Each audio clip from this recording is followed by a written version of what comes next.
warahmatullahi wabarakatuh. Assalamualaikum. Berabah wabil islami dina wabil muhammadin nabiyya wa rasulah. Asyhadu an la ilaha illallah wa asyhadu anna muhammadar rasulullah. Allahumma shalli ala Muhammad wa ala ali sahbihi ajmain, amma ba'du. Kisah Nabi Kalim, Nabi Yakub. Cerita pertama, Nabi Yakub dan saudara kembarnya. Nabi Yakub adalah putra Nabi Ishak bin Nabi Ibrahim. Beliau lahir pada tahun 1837 sebelum Masehi dan diangkat menjadi nabi pada tahun 1750 sebelum Masehi. Beliau wafat di Al-Khalil, Hebron, Palestina pada tahun 1690 sebelum Masehi. Nabi Yakub mempunyai saudara kembarnya bernama Ishak. Namun sayangnya Ishak selalu iri kepada Nabi Yakub. Ishak merasa Nabi Yakub lebih dicintai oleh orang tuanya daripada dirinya. Suatu hari Nabi Ishak meminta Ishak berburu binatang karena ia ingin memakan daging. Saat Ishak pergi berburu, Nabi Yakub menyuguhkan makanan daging kepada Nabi Ishak. Sang ayah mengira Nabi Yakub adalah Ishak karena ia memakai baju Ishak. Beberapa waktu kemudian Ishak datang membawa makanan permintaan ayahnya. "Bukankah kau tadi sudah datang kepadaku dengan membawa makanan?" kata Nabi Ishak heran. Ishak kaget dan merasa Nabi Yakub sudah mendahuluinya. Mulai saat itu, ia menjadi lebih benci kepada Nabi Yakub. Ia selalu memusuhi Nabi Yakub, bahkan ingin membunuhnya. Nabi Yakub tidak nyaman dengan kondisi seperti itu. Sebenarnya, beliau menginginkan hubungan yang harmonis. Nabi Yakub berkeluh kesah kepada ayahnya Nabi Ishak. Namun sang ayah yang sudah sangat tua tidak mempunyai kekuatan apa-apa untuk melindungi Yakub dari gangguan itu.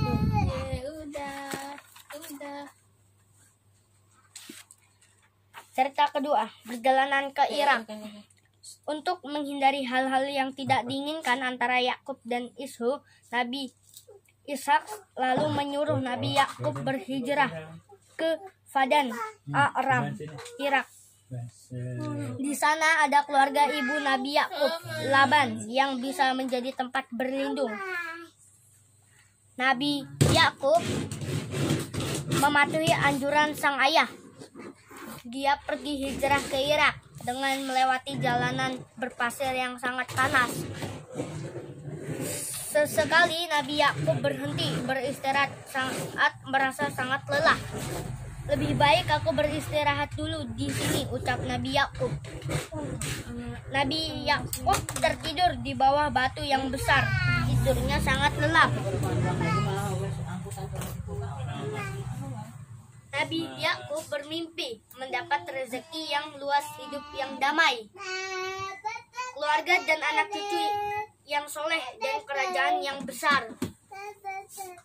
Nabi Yakub terbangun dari mimpinya. Dia percaya mimpinya akan menjadi kenyataan berkat doa ayahnya dan izin dari Allah Subhanahu wa Ta'ala. Rasa lelah tiba-tiba hilang. Nabi Yakub segera meneruskan perjalanannya. Akhirnya Nabi Yakub tiba di depan pintu gerbang kota Padan Aram. Nabi Yakub disambut oleh pemandangan kota Padan Aram yang sangat menakjubkan. Binatang ternak berkeliaran di padang rumput. Burung-burung berterbangan. Para penduduk pun sangat ramah kepadanya. Cerita ketiga, bertemu Laban. Nabi Yakub mencari tahu di mana keluarga ibunya yang bernama Laban berada. "Tuan, bolehkah saya bertanya di mana rumah Laban?"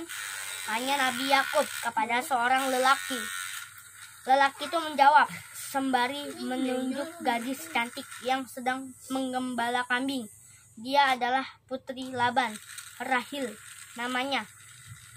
Dia pasti akan membawamu ke rumah Laban.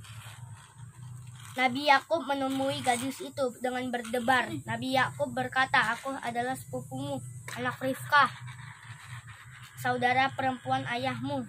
Baiklah, ikuti aku," sahut Rahil. Gadis itu kemudian membawa Nabi Yakub ke rumahnya. Sampai akhirnya bertemulah Nabi Yakub dengan Laban, pamannya. Di rumah Laban itulah Nabi Yakub selanjutnya tinggal. Nabi Yakub membantu sang paman bekerja mengurus peternakan.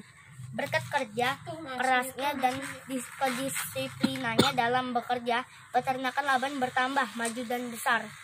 Laban lalu berencana menikahkan Nabi Yakub dengan putrinya. Setelah masa 7 tahun, Nabi Yakub mengira akan dinikahkan dengan Rahil, gadis yang pertama ditemuinya saat memasuki kota Padan Aram. Ternyata Laban menikahkan Nabi Yakub dengan Laia, kakak Rahil. "Aku mencintai Rahil sejak aku bertemu pertama kali dengannya," kata Nabi Yakub jujur. Laban tetap menikahkan Nabi Yakub dengan Laia. Setelah 7 tahun, Laban kembali menikahkan Nabi Yakub dengan Rahil. Menikah dengan 2 orang bersaudara saat itu belum dilarang. Sekarang dalam hukum Islam menikah dengan 2 orang bersaudara sekaligus sangatlah dilarang. Kurang lebihnya mohon maaf. Billahi taufiq wal hidayah. Wassalamualaikum warahmatullahi wabarakatuh. Waalaikumsalam.